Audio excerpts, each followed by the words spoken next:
Coming up on this episode of Crime Family, the disappearance of Sneha Anne Phillip. She's a woman who went missing in the shadows of one of the world's darkest days, September 11th, 2001. Her last known whereabouts are actually the day before the attacks on September 10th, and she has no known connection to the World Trade Center. And he was able to enter his apartment, and what he found was like an eerie scene that almost sounds like it could be something from like a post-apocalyptic movie. It seems like this whole situation is like she could have met with foul play, some random person she met at the bar, and then the whole 9/11 thing. It was like the perfect cover-up for whoever did something to like, no one's going to be paying attention to me right now, So there was a post on the website in 2012. It was a hand-drawn photo of the burning Twin Towers with the words, "Everybody who knew me before 9/11 believes I'm dead."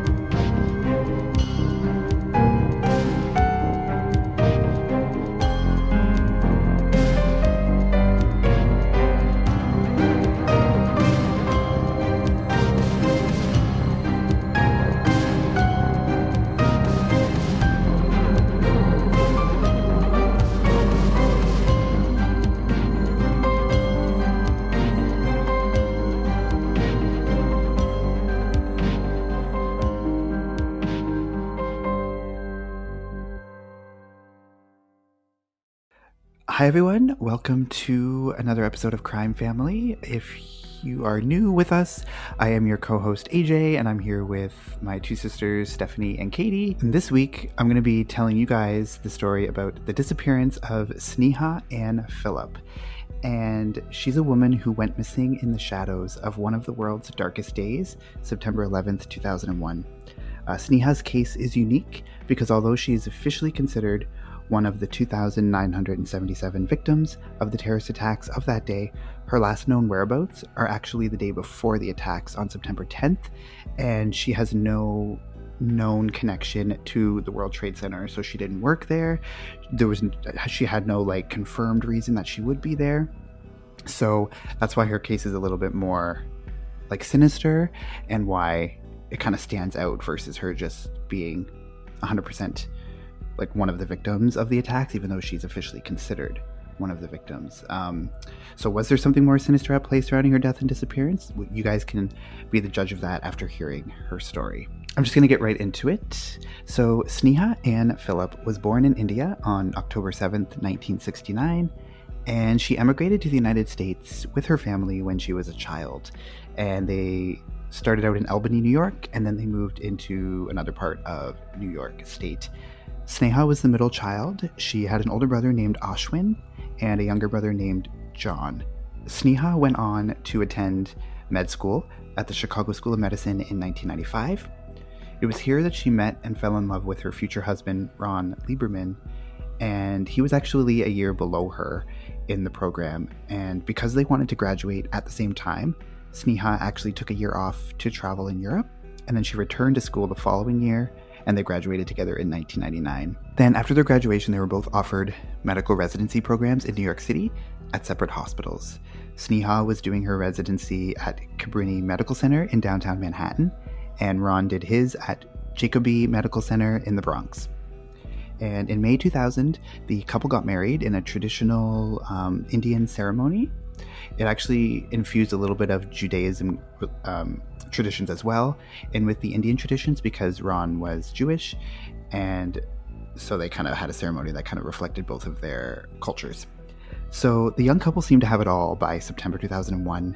They were pursuing successful medical careers, they just got married, and they moved into a nice apartment in Battery Park City, which is an upscale residential neighborhood in downtown Manhattan, which is only a few blocks from the iconic Twin Towers of the World Trade Center.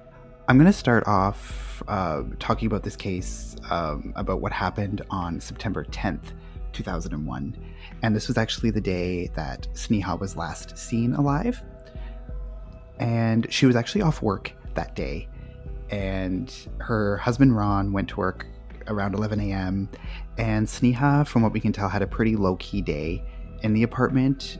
She repotted some orchids. She cleaned the apartment in preparation for her cousin, who was going to be coming over for dinner.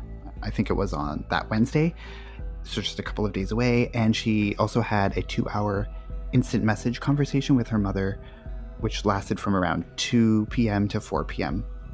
And the conversation was kind of just like basic stuff. Like Sneha was talking about how her weekend was and like what her plans for the upcoming week were and stuff like that. So it was just kind of casual conversation. But one thing of note during this conversation was Sneha mentioned to her mother about wanting to go to the Windows on the World restaurant, which was located on the 107th floor of the North Tower of the World Trade Center. A friend of hers was getting married there in the spring, and Sneha expressed interest of wanting to like go there in advance to just check out the venue ahead of time and just kind of see what it was all about. But there was no indication of when exactly she planned to make that trip to Windows on the World, and like there was no indication that she was planning to go there like that day or the next day or any specific day. It was just kind of like in the near future she would be going there. Around 4 p.m., Sneha signed off and told her mother that she had to go run some errands.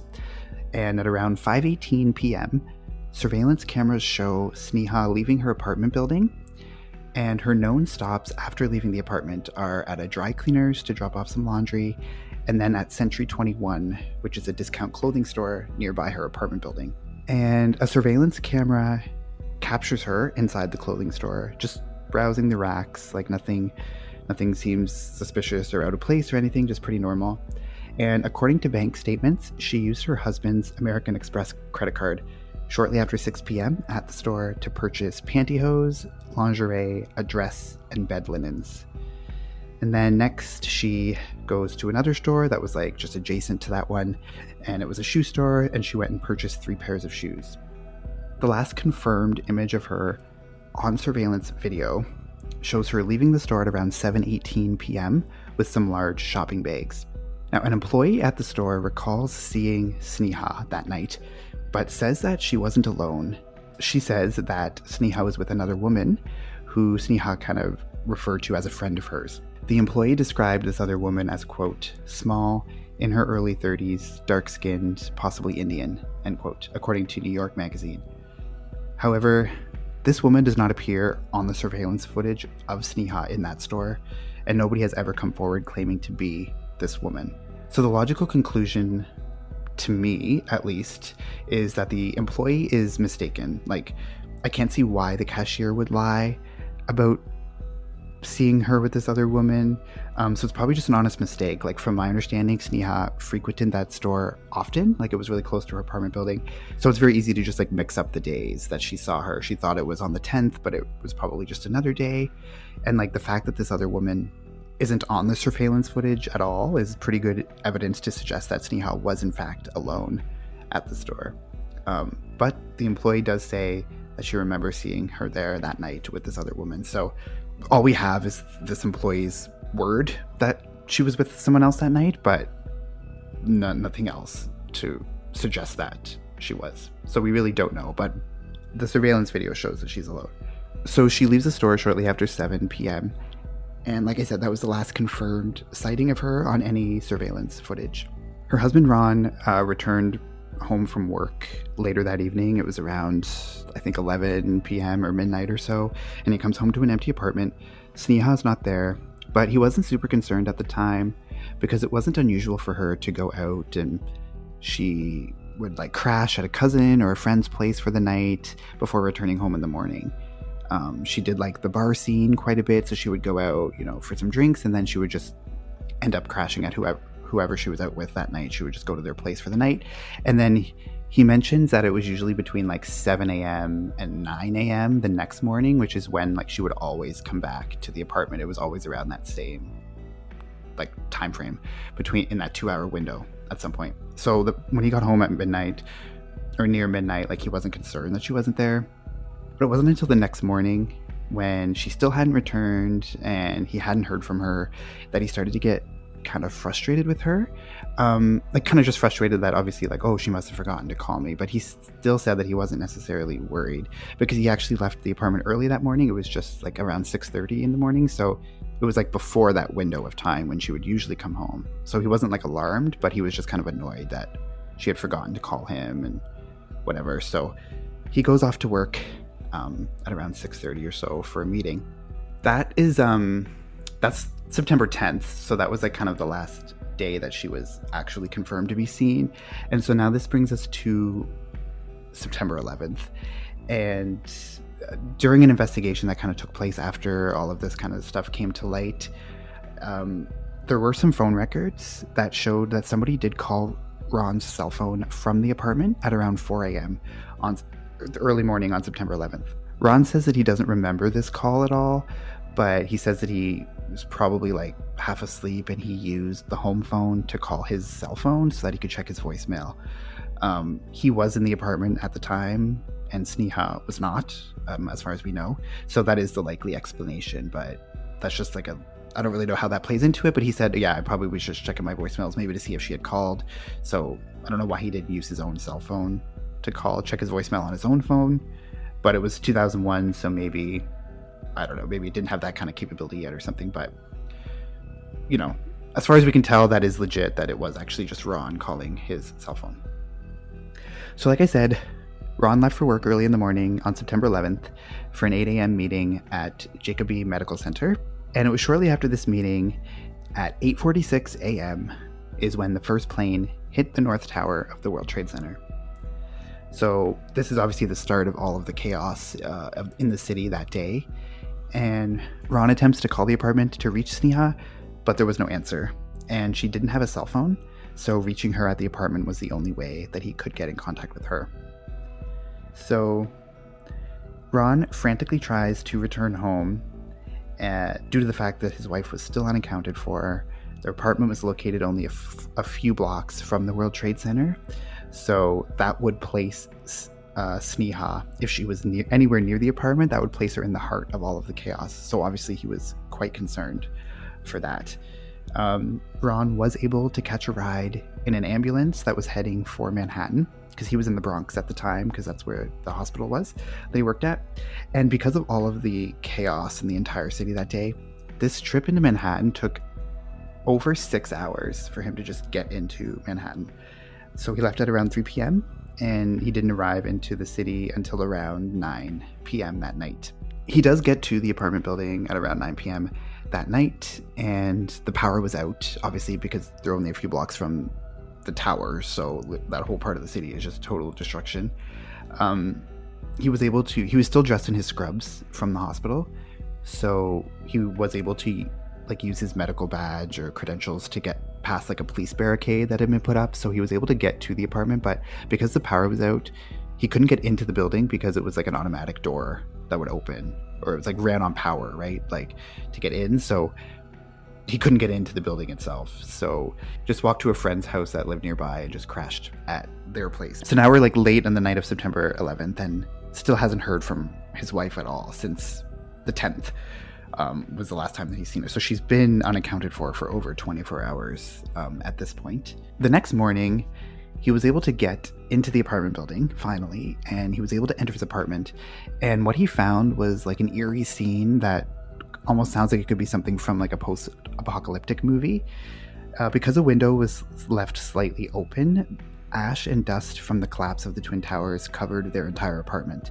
So every surface in the apartment was just covered with this layer of dust and ash, and there were no footprints from anyone except for the couple's cats. So this told Ron that Sneha had not been in the apartment at all since the towers fell. So obviously he's extremely worried. Her whereabouts are completely unaccounted for after leaving what we know is after leaving the shoe store shortly after 7 p.m. on the 10th.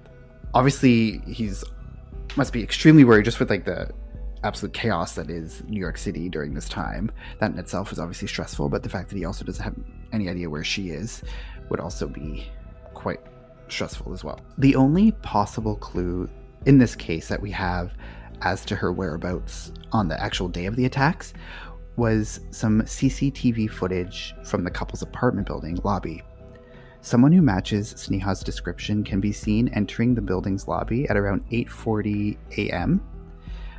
and standing in front of the elevators for a minute or two before walking away. Now, actually, some reports say it was 8:40, some say it was 8:43 a.m., so somewhere in that window, we'll say. So yeah, this person just enters into the building, enters into the lobby, stands in front of the elevators for a couple of minutes, and then walks away.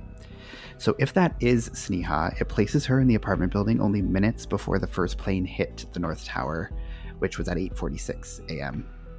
However, the angle of the sun at that precise time caused a major glare on the camera footage, which makes the image quality too poor to say definitively for sure if it was Sneha or not. So investigators say that it does look to be somebody who matches her rough description, somebody who's wearing something similar to the clothes that she was last seen in. Like, it is possible that it's her, but it has not been confirmed. And some of the reports say that, like, because of like the position of the sun, like all they could see was like a silhouette of a person. So I don't really know how you can tell from a silhouette like what they're wearing. Or they also say that like the person's like mannerisms are similar to Sneha's, but I don't know how you can tell that from like a silhouette. So basically it was just really poor quality. So you could see like maybe when you see like in stores and there's a robber, that's like the worst quality you could ever imagine. You can't make out it's even a person, and the cops are like, yeah, this is the guy, and then they like put this image out and you're supposed to be able to figure out who it is. That's what I picture. Yeah. So like basically it was similar to that. It was like just the outline of someone, but there are reports that do say like it looked like somebody who matches her description. The clothes look similar to what she was last seen wearing. And it's also clear that this person, or this silhouette, they're not carrying any shopping bags. So one thing in this case that like it seems kind of weird to me. So the shopping bag, so like when she left the shoe store at 7:18 p.m., she was carrying 2 large shopping bags. These shopping bags were not found in her apartment at all. And this person at 8:40 a.m. on this security footage isn't carrying them at all. So the question is, I feel, in this case, like where are the shopping bags? Because remember, she bought lingerie, pantyhose, bed linens, and 3 pairs of shoes. Like these were like expensive purchases. So she had the shopping bags. So she must have went somewhere to drop the bags off. So I feel like wherever she was, that person would know. Like they were with her that night. The bags were like at that place. I mean, it's not impossible to think that maybe she was having an affair with somebody and she that seems like something you would buy for somebody that you were having an affair with and drop them off at their house. Yeah, like it's a pretty obvious conclusion to come to. But I think like why would this person, nobody ever came forward to say like, oh yes, I was with her this night or anything. So to me, it just seems like they died in the World Trade Center, probably. But how? Like they didn't live in the world. I mean, or they don't want to come forward because they don't want to know if they're married and they don't want to come out as having an affair. Well, yeah, but maybe the person that she's having an affair with worked in the World Trade Centers and maybe happened to die, so he never could confess, and nobody else knew about it, and that was just like a secret that is actually a complete secret. Yeah, that's true. That is true. So that is possible, and obviously, like I feel like the shopping bags, like wherever those shopping bags are, is where she was that night. Obviously, she didn't like the store was right next to her house, so it's like she didn't buy these items and then go back to the apartment and drop them off, and then go out somewhere. So she took them wherever she went. So wherever they are is like a clue into like where she was that night, or if like she was met with foul play potentially. This person, whoever she was with, might have some information about it. So one theory that's out there is that she was in the area when the attacks happened and she rushed to the scene to provide aid. Like she did have a medical background and would likely want to use like her medical knowledge to help among the chaos. So if this theory is true, then it is possible that she was in the area directly surrounding the towers or possibly inside of them when they fell. Her husband said that between 7 a.m. and 9 a.m. was like that window of time when she would always be like returning. So she was at someone's house and then she was coming back at around that time. That would fall within that time frame, and the first plane hit at 8:46, and they only lived a few blocks from the World Trade Center, so she would have literally been like right there. So she would like leave her own apartment around 7 between 7 and 9 be coming back, or where was she coming from that early? But like in the her morning? husband said like when she would go, like he said she would go to like bars or with friends, like she would go out with friends, and then she would stay at that friend's place. So like that's why he wasn't worried when he came home at midnight she wasn't home, because she would often go out. And then he says like when she would stay over at these people's places, between 7 and 9 a.m. is when she would always return home. Like she would come home at around that time. Okay, all right. Yeah. So and the first plane hit the World Trade Center at 8:46 a.m.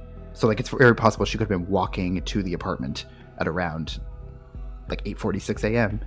and she could have like seen all of the stuff that was happening and like could have rushed to like help in the chaos and stuff. And if that was her on the surveillance video entering the lobby at 8:40, like that's minutes before. So I don't really know why the person would walk in, stand in front of the elevators for a couple minutes and then walk away. Like I can't really explain that, but if that was her, then that would put her right there in like the heart of everything that was happening. Another theory was that she could have been on the 107th floor of the North Tower at the Windows on the World restaurant. Because remember, like I said before, she mentioned to her mother that she planned to go to that restaurant at some point to like check it out in advance, since her friend was going to be getting married there in the spring. So this restaurant was above the impact zone of the first plane that hit the tower, and nobody who was in that restaurant at the time that the plane struck the building survived the attack. So if she was in that restaurant when the plane hit, then she wouldn't have survived. She also mentioned to her mother that like if she were to make that trip to that restaurant, she also had planned she wanted to go to like shop at the mall that was like underground at the World Trade Center, because there was like a whole like complex underneath the World Trade Center. It's like a whole shopping malls and stuff. So she said she wanted to go shop there. So, you know, on her way home from her night out, she could have like went into the mall there or something. And she could have been in the buildings when, or in the complex or something, or in the building, in the restaurant when it all happened. So in that case, obviously she wouldn't have survived the attacks.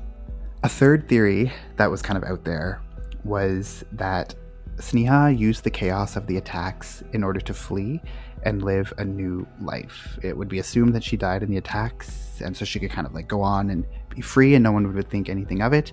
So the question is like, could she have snapped and chosen to run away? A major thing that debunks this theory is that all of her belongings, including her passport, her glasses, her credit cards, her driver's license, and all that kind of stuff, were left behind in the apartment. So that seems like kind of a vital things or important things that you might want if you're going to be running away. So it kind of looks like that might not have been the case. But one thing that came out that really kind of like made this theory gain some traction was, I don't know if you guys are familiar. Have you guys ever heard of like the website Post Secret at all? I was gonna say something about that. I read a book that was about like people that would like submit secrets anonymously, and something to do with the World Trade Center was in there. Yeah. So Post Secret, yeah, it was like a website where people could log on and like put an anonymous secrets or confessions or whatever. So there was a post on the website in 2012. It was a hand-drawn photo of the burning Twin Towers with the words, "Everybody who knew me before 9/11 believes I'm dead." So many speculated that this could have been drawn and written by Sneha, which added more fuel to the theory that she used 9/11 as like a cover in order to disappear and live a new life. So those are like the major theories in the case. But if you're wondering like, why would she want to run away? Like, why would she want to live a new life? Like, that seems kind of random. Well, investigations and reports into her life turned up some interesting information about what may have really been happening in her world around the time that the attacks happened, that might make it a little bit more possible or a little bit more clear. So the couple had only been married for just over a year by the time September 11th rolls around, and the period of time directly before her disappearance seems to contradict like the external image of this perfect life that she seemed to be living. So in the spring of 2001, Sneha was terminated from her medical residency program, and the hospital cited frequent tardiness and problems with alcohol as the main reasons for her dismissal. She was told in the spring that her contract would not be renewed for the next year of the residency. However, Sneha was in the process of fighting this termination because she believed that there was other reasons why she was actually let go. and she believed that she was fired after rejecting the advances of a colleague at a bar on a night out. So she, went out with some people from the hospital, and one of her colleagues had like hit on her or like touched her inappropriately. And this incident actually escalated and landed her behind bars for the night, according to New York Magazine. And shortly after that, she filed a sexual harassment complaint in response to the incident. And so obviously this like started a whole investigation and everything. And this investigation determined that the complaint that Sneha had made was not credible, and that she had fabricated it all after being terminated from the hospital. So they kind of determined that she was just angry that she was let go, so she kind of made up this complaint to sort of make it seem like there was other reasons for it. But she claims that it was like because of that she rejected the advances, and then like the higher ups got pissed and like fired her, whereas the hospital said that it was because she was frequently late and she had like problems with alcohol. I don't think you're allowed to fire someone because they have an addiction, but that's a different story. Yeah, you're definitely not. I don't think you're allowed to fire someone because they file a sexual harassment complaint either. But yeah, that's true. But I mean, maybe frequent tardiness, like if she was always late, that could be a reason. But yeah. So we don't know the exact reasons for why she was terminated, but an interesting detail. So on the morning of September 10th, so this would have been before, like I described, like her day on the 10th, like before she spent, the afternoon in her apartment and before she went shopping at all those stores and stuff. So earlier that morning, she had actually attended a court hearing where she was pleading not guilty to this charge of filing a false complaint, because they had filed charges against her because of that. So she went and she pled not guilty. And they actually gave her like a choice. The hospital or like the law enforcement gave her a choice. They said like, if you recant your statement, then you won't be charged. Like we can continue on. But she wouldn't recant her statement. She refused. So she had to go to fight this charge, and she pled not guilty to the charge of filing a false complaint. Why would they give her a choice? I don't understand. A choice of to recant it, or that doesn't really make any sense. Like, I know, like, well, yeah, she was charged because she filed a false complaint, but if she recants it, then that's basically admitting that she filed the false complaint. It wasn't true, so that they would drop it. I don't know. Like, it just seemed kind of weird, but they basically gave her the choice. But she wanted to continue fighting it, so maybe that seems maybe like a little bit more like reason as to why it might have been true if she was that adamant about fighting it. Oh, I was just gonna say, like, here in court, people recant like confessions all the time, and they don't get like an extra charge for like lying, right? So I think it's just like a second chance where you're like, are you sure you want to say that? You can like take it back if you want, rather than this whole process of, well, you lied, so we're gonna charge you for that kind of thing. I think it kind of makes sense. Yeah, and so like I think if you look at it, it's like, if she really was lying, why would she not just recant it and like forget that ever happened? Like, is she really that stubborn that she's going to like, I feel like the fact that she's fighting it may provide a little bit more legitimacy to that complaint. That's true. Like, they were providing her with an out, basically. Like, if she thought that, oh, I messed up, this is my way out, she probably would have taken it. But yeah, like, because she's fighting it, then it probably was true, I feel. So on the morning of September 10th, she was at that court hearing, and it's actually reported that her husband Ron was with her at the courthouse that day, but that the two had gotten into a huge argument, reportedly about Sneha's substance use and bisexual behavior, which resulted in Sneha like storming off, and she left the courthouse super angry. However, Ron went on to claim that this argument never happened, and he denies that Sneha had an alcohol or drug problem at all. That's like in like court records or police reports that this argument had happened at the courthouse. Since Sneha's contract with Cabrini Medical Center wasn't renewed, she did get another job at St. Vincent Medical Center, but this was suspended due to missing appointments with her substance abuse counselor, according to New York court records. So that's like her second sort of position at a hospital that was taken away because of similar reasons. So that makes you kind of think that she did sort of have an issue with alcohol or substance use of some sort. The fact that like this other hospital also terminated her. Yeah, and I also think the fact that she, it was common for her to like go out and then come home early in the morning.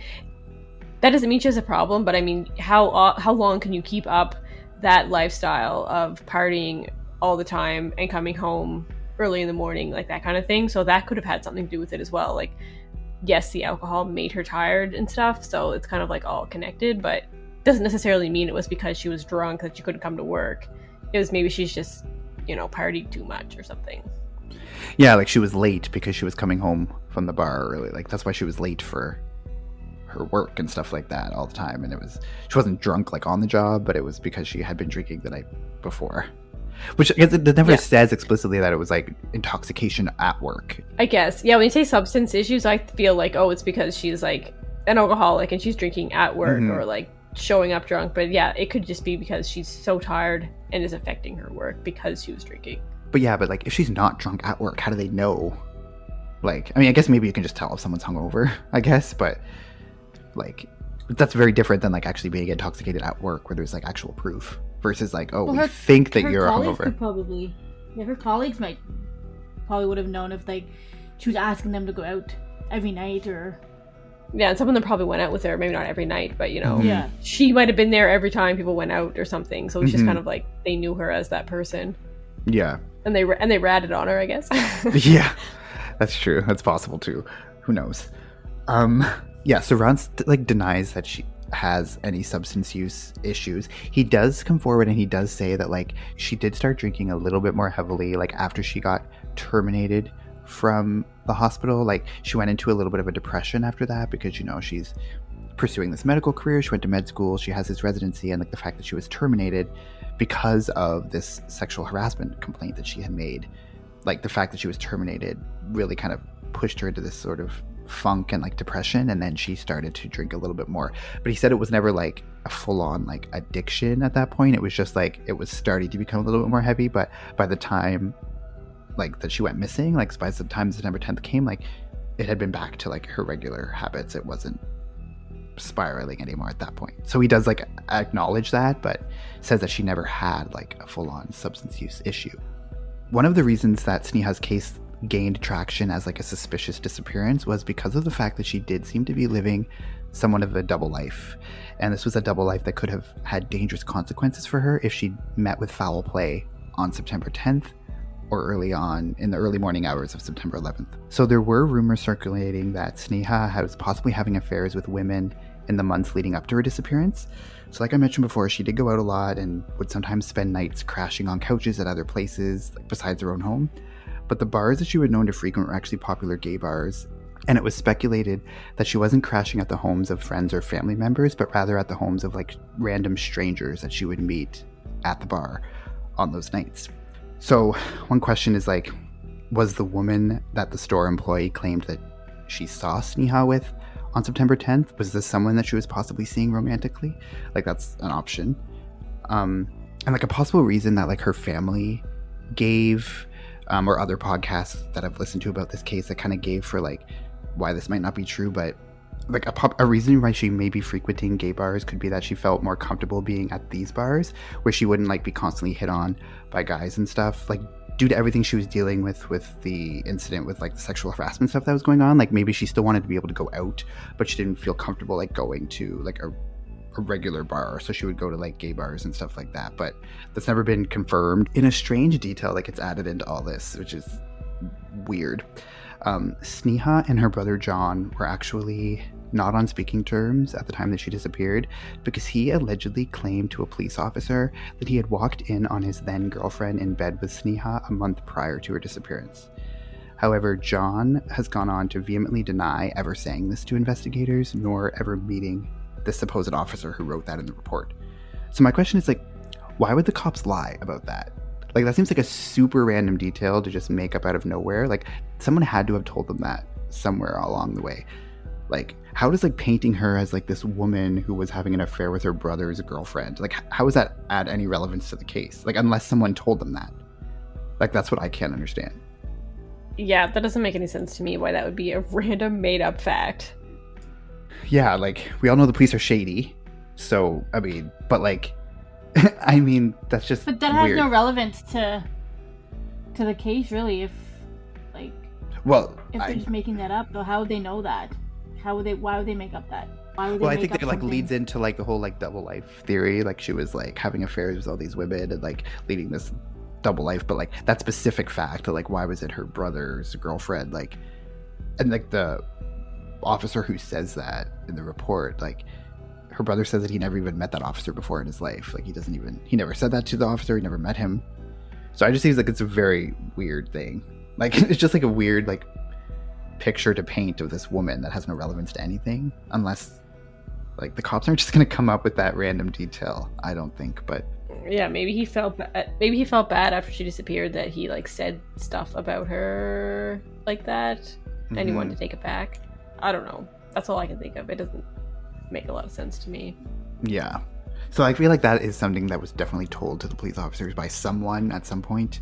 The police aren't just going to make that up. I don't think anyway. Also, Ron does admit that Sneha would sometimes crash at the places of women that he met at the bars. But he says that it was totally innocent.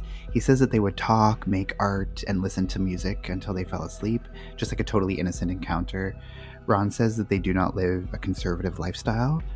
So it might seem strange to like people on the outside, but he says that like one of his hobbies, he's like a musician on the side. Sneha is very interested in art and painting and stuff.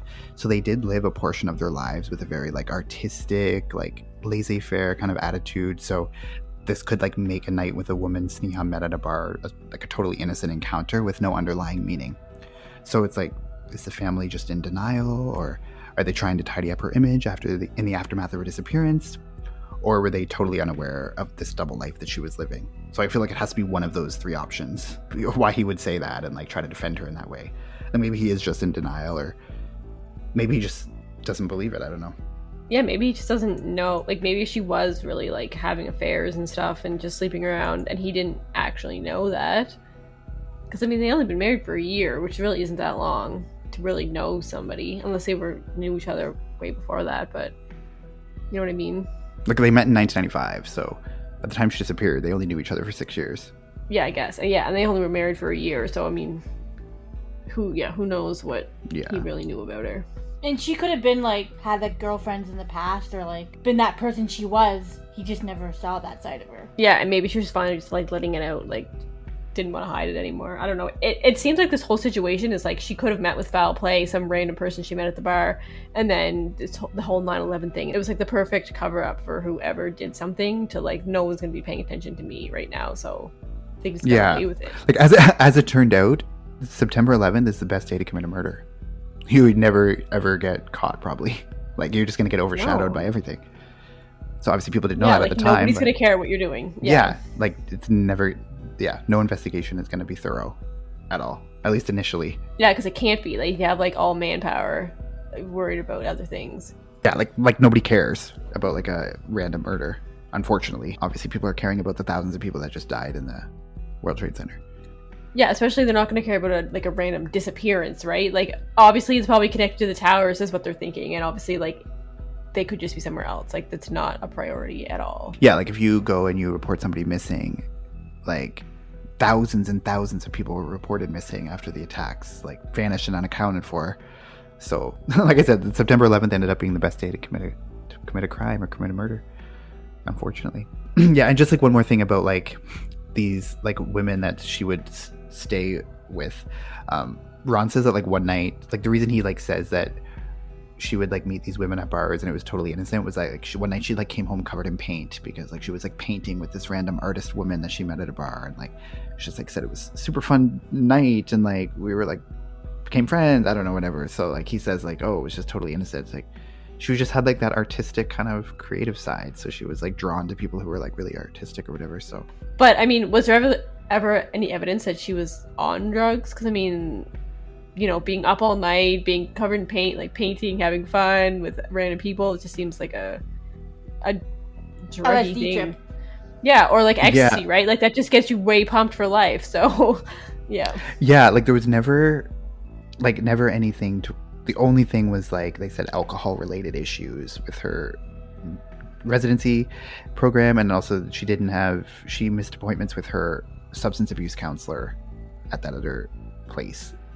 But that one didn't specify what substance. It just was substance abuse. So there could have been even like cocaine or something would keep you up, right? Like yeah, meth, anything like could. Yeah, even I guess alcohol could do that too.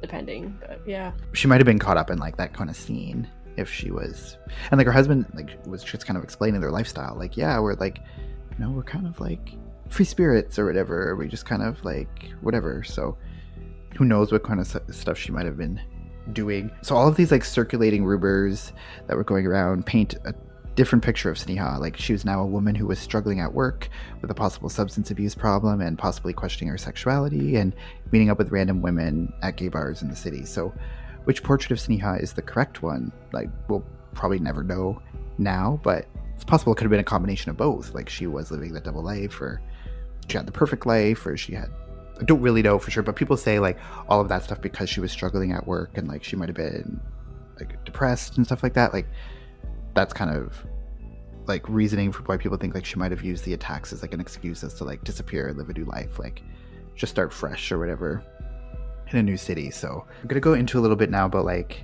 the investigation and like the missing persons report. So the family did put up missing persons posters around the city, and they did file a missing persons report in the days and the weeks after the 9/11. But like I mentioned earlier, because of the thousands of people that were declared missing after the attacks, like having one case stand out is very difficult, and the entire world was focused on the severity of it all. So the disappearance of this one woman who may not have been at all connected to the horror of the events was just not really a focus.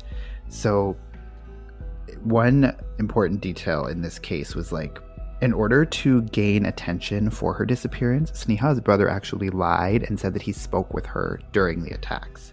So that was his story early on. He said that he spoke with her on the phone, where she was saying that she was like at the World Trade Center and she had to help a person who was injured. So this placed her directly at the World Trade Center at the time of the attacks.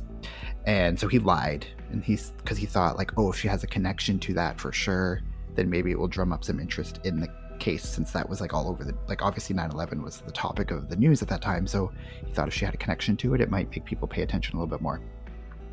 So that tactic did work, and it helped her story like gain traction in the media, and it was like all over the media networks and stuff at the time for a little bit. And so soon lots of attention was on her case, but then it did come out later that this phone call with her brother was a lie, and that her brother hadn't spoken to her. So that did come out, and obviously it didn't look good. Like, what do you guys think happened to her? Do you think that she was just a victim of the attacks? Wrong place, wrong time? Or do you think she did meet with foul play on the night of the 10th? Honestly, like, I'm not convinced one way or the other. Like, I feel like it's super possible that she just could have been wrong place, wrong time, and was killed in the attacks. But I also feel like it's not impossible to think that because of the lifestyle she lived, that somebody did something to her, and it was just like the perfect cover-up. And I mean, I also don't think it's super out of nowhere to think that she took that opportunity to disappear and pretend she was dead to move on and start over. So I can't figure out either way what I think. Yeah, I'm in the same boat. Like, I'm leaning more towards she died in the 9/11 attacks. But like Katie said, like, that is a possibility that she met with foul play, and then that whoever killed her used the 9/11 as a perfect excuse to cover up her. I'm kind of leaning towards more that she died in the 9/11 attacks. Not really sure. Not really 100% sure on that one. Also, I do think it's super like a drastic and probably hard thing to do, to pretend that you're dead and leave everything behind. Like, that's, I feel like, probably a last resort. But maybe she just took it like, this is my chance. I don't know. When I was researching this case and stuff, and like that theory was coming up, it's like, I just don't think that would be something that would be on your mind at that time. Like, if you're in New York City on the day of the attacks, like, I think that kind of takes over everything. Like, in the moment as the attacks are happening, like, you have no idea what's happening in the world. Like, you think the world's coming to an end, you know? Like, I don't think it's really going to cross your mind that like, oh, now is a perfect opportunity for me to leave. You know, I feel like anything that's happening in your life at the hospital, like, that seems so small in comparison. Yeah.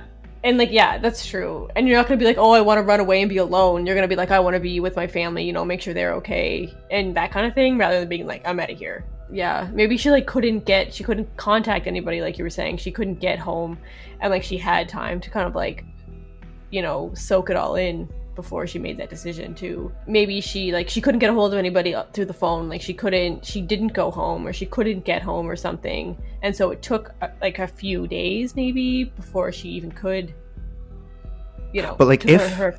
if that was her in the surveillance video at 8:40, like she was in the like she was in the vicinity, so should have been able to get home, right? Like if she's right there, like they live 4 blocks from it, and her husband was able to get out into the apartment the next day, and he was in the Bronx when it happened. Like he was able to make his way out. I guess, but maybe she wasn't close though. Like she could have been out. I'm thinking that wasn't her in the video. Like that's just what I'm thinking. And then she was out someone's random house, and like everything was shut down. The subway. There was no way for her to get home. Maybe I don't know how long it would have taken, days or maybe hours, but maybe it was enough time for her to like think about the situation and decide that she was gonna leave rather than doing it right away. Yeah, as soon as they hit, like yeah, I'm leaving. That like you know what I mean. So yeah, that's true. That's possible. I'm also thinking maybe if that was her in the surveillance camera, maybe she came home to talk to her husband about what's going on in her life, and maybe she wanted to leave him, but then changed her mind and walked out of the building. I don't know. Yeah, that's possible too. But she probably would have known that he wasn't at home because she knew that he was leaving early. So she goes into the apartment lobby at 8:40. Like she knows that he's not going to be home. But actually just thought of this now, but the only thing, like, according to the reports about them going to court on the September 10th, that would have been the last time that he would have seen her, was at the courthouse, which apparently they had a big, huge fight and she walked away. So that was literally the last time he saw her. He says that they didn't have a fight, but now I'm thinking like, well, maybe he's denying that they had a fight. Like, was he involved somehow, like, in her disappearance? And like he saying, oh no, we didn't have a fight, like it was fine, because maybe that would like cast light on, because if that's the last time he saw her and it wasn't on good terms. That's true. He could have done something, and then 9/11 happened and he's like, I can't find her anywhere. Yeah, like I don't know, that's probably not, I don't know, like it's just me thinking that, but like yeah, I feel like that's not the most probable thing. Yeah, which is interesting because so like I said, they filed the missing persons report, and her brother lied about speaking with her on the day of the attacks. They actually hired a PI to like look more into this, and the PI was the one that kind of like got a lot of these details. Like, we don't think she died in the attacks, like we think she was met with foul play on the night of September 10th. So they think like if she was with this other woman at the store, that person could like be the one that did something to her.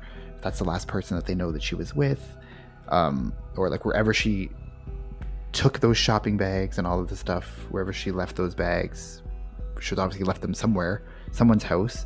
That person might know, could have done something to her, or knows what happened to her, or at least a little bit more information. But anyway, so they were kind of adamant about that. But then in the years following this, they kind of like changed their tune, because then it was the family that was advocating and trying to have Sneha deemed an official victim of 9/11.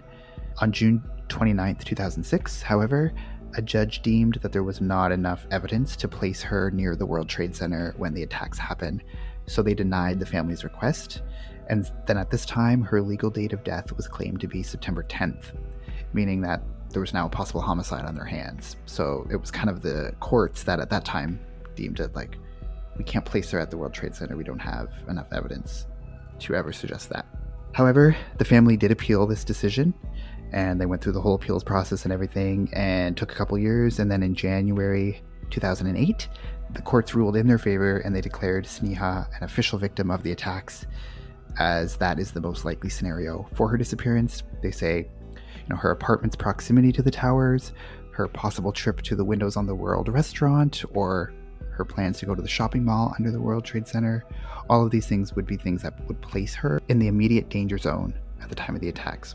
It's interesting that they didn't find further evidence that she wasn't there. They just couldn't find any other evidence otherwise. So they're like, well, maybe she was there. Yeah, and also like an interesting detail too is like Sneha didn't, even though she would stay over at other people's places overnight, like that's why Ron wasn't like concerned, because she would do that, but he was annoyed that she didn't call by the next morning. So that leads me to believe that like she would always call the previous times. So like, why this time did she not call if she always would, to let her know where she was? That's interesting.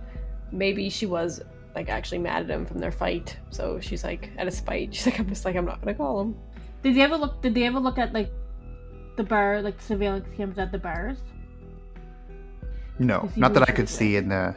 But they don't know what bar she was at. Don't know where she was. And that was probably not their priority, right? They probably weren't looking for that kind of stuff, like anywhere near when this happened, right? Because they're obviously concerned about the World Trade Centers. Probably by the time they got around to that, maybe there just wasn't any footage left. I don't know. Yeah, I mean, there was like a few bars that she was like known to frequent, so like they could have like checked the surveillance video there, but maybe they didn't have security cameras in the bars, or maybe they just, I don't know. But it was the PI that like found all this other stuff, so I assume that like they would have tried that, because like obviously if they found something, it would have been reported on. So the fact that there's nothing, it's probably didn't lead to anything.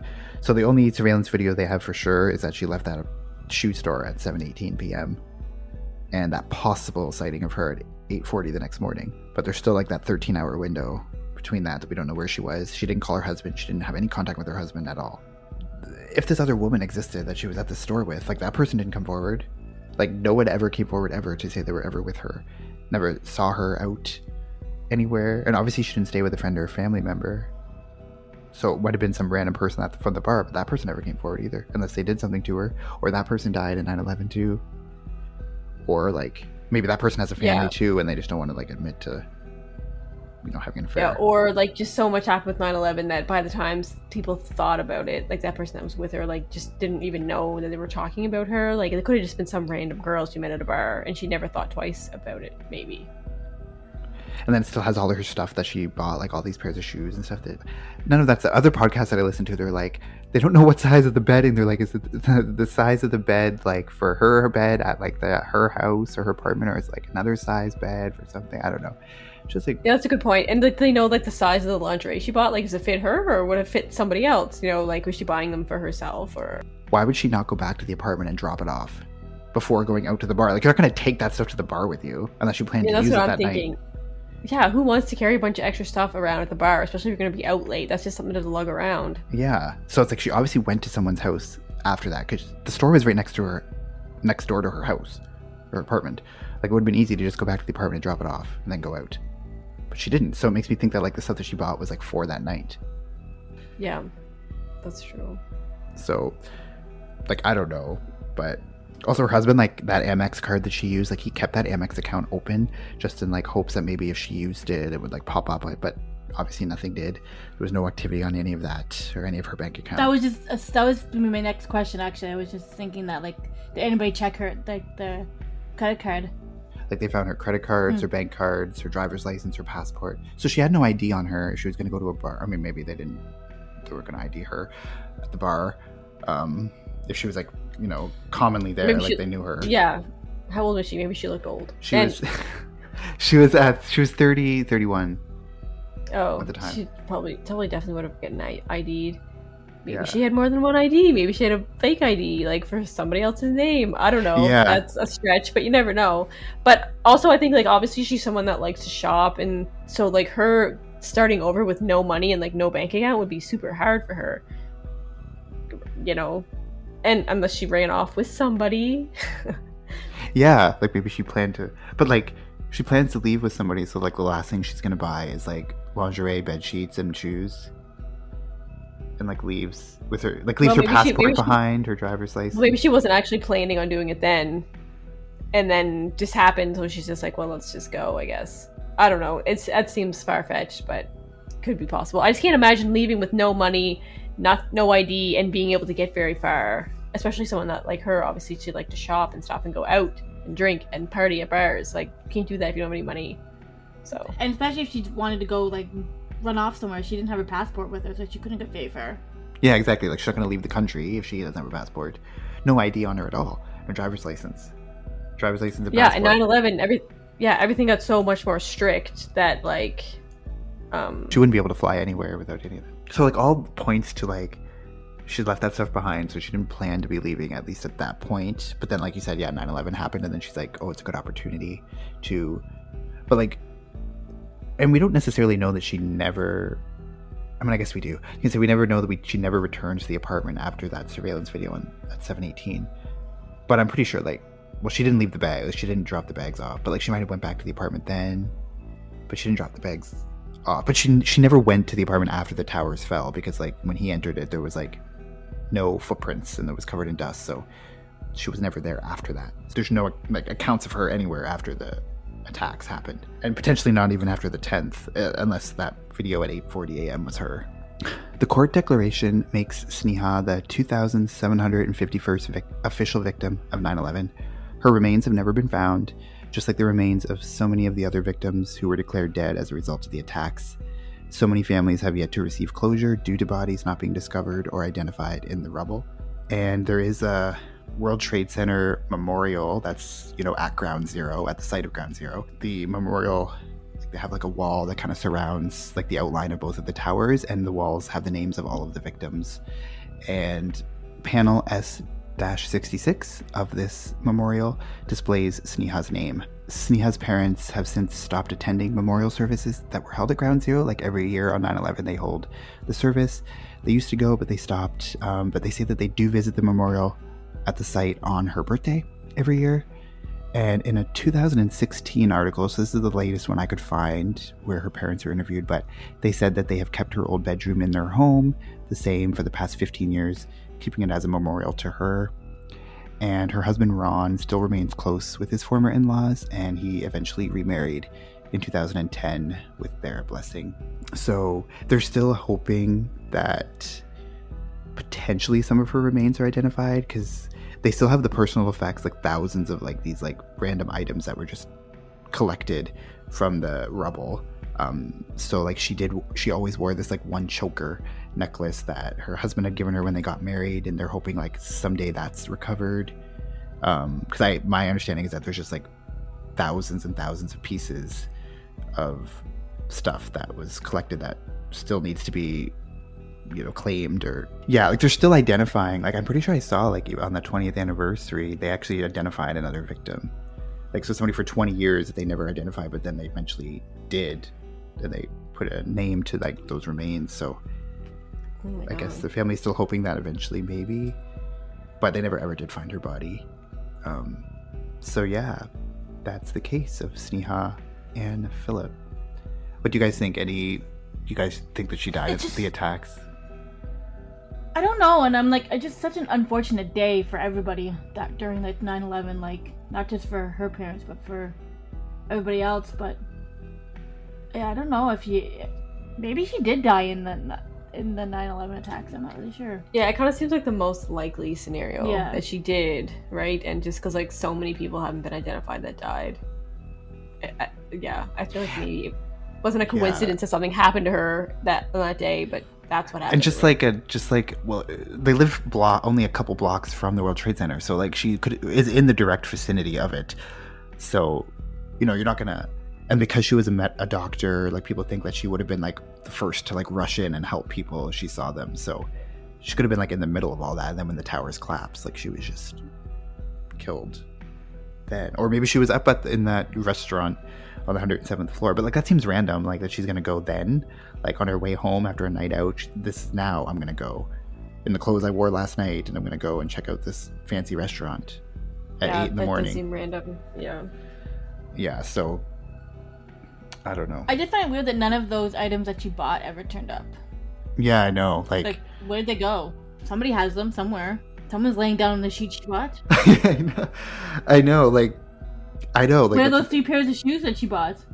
Yeah, someone's wearing them, I guess. I don't know. That's the thing. Like, obviously, they're at someone's house. They're at someone's house. Someone has them. Like, obviously.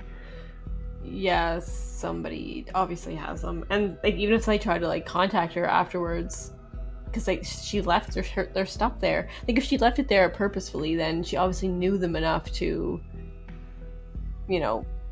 I'm gonna come back for them, or you have my number or something. You know what I mean? Or just leave stuff at someone's house randomly. You know what I mean? So it was like someone she knew enough to leave stuff there, is what I'm thinking, if she did. Well, and if that person was at 8 on the surveillance video at 8:40 was her, that person didn't have bags with them. So if it was her, she was returning back to the apartment without that stuff. So it must have been somebody that she knew. Yeah, so she gave it to somebody to keep or hold on to until I come back or something, so. But like if she was having an affair and stuff, and like those are items that she didn't want her husband to know that she had bought, like obviously she's going to keep. Yeah, that could be her stuff that she's keeping at her girlfriend's house or something. Yeah. But then this person never came forward ever. It's just weird though too that like in 2006 the judge said, "Oh, there's not enough evidence to place her at the World Trade Center, so we're not going to say that she was there." And then like a year and a half later they said, "Oh, never mind, like we're saying she is." When there was no other evidence after that to suggest either way. So yeah, it's either that or like a homicide investigation, so I guess that was easier. I don't know. Yeah. Yeah, well, maybe like the PI just couldn't give any more evidence, and it was just like, this is probably the most likely thing. Like everything's pointing to she probably died there, and that's, you know, it turned them, I guess. Yeah, that's true. So yeah, interesting case. It's just like interesting because it's like it's most likely that she was one of the victims of 9/11, but like the fact that her last known whereabouts is actually the day before that, nothing's ever been confirmed after the 10th, so makes it a little bit unique. And there's that possibility somebody could have got away with something. If like that post on the website was her, like she's still out there somewhere. That's true, yeah, and just like never gonna come forward. But I feel like if she is like Adam, or like she really wants to disappear, like she's not gonna like tempt fate and like post that. Like why wouldn't she just stay? I know. Maybe she just had to get it out there. Just like, yeah. I just had to admit it. Yeah, and it was like a hand-drawn picture of the tower, so people thought like, oh, she was like an artist, and she was into painting, so like maybe like, I'm like, yeah, but there's like millions of people who are into painting, so yeah. It's interesting. Interesting. So, yeah, that's the case. So thank you guys for listening. You can follow us on social media, on Instagram or at Crime Family Podcast, on Twitter at Crime Family Pod 1, and on Facebook at Crime Family Podcast. You can email us some of your case suggestions at crimefamilypodcast@gmail.com. And we'd love to read your suggestions, your emails, your feedback, and also leave us a review on Apple Podcasts if you listen there, because leaving reviews makes people know about the show and what you think of the show, and it helps support. So thank you guys for listening, and we'll be back next week with another episode. So take care. Bye. Bye.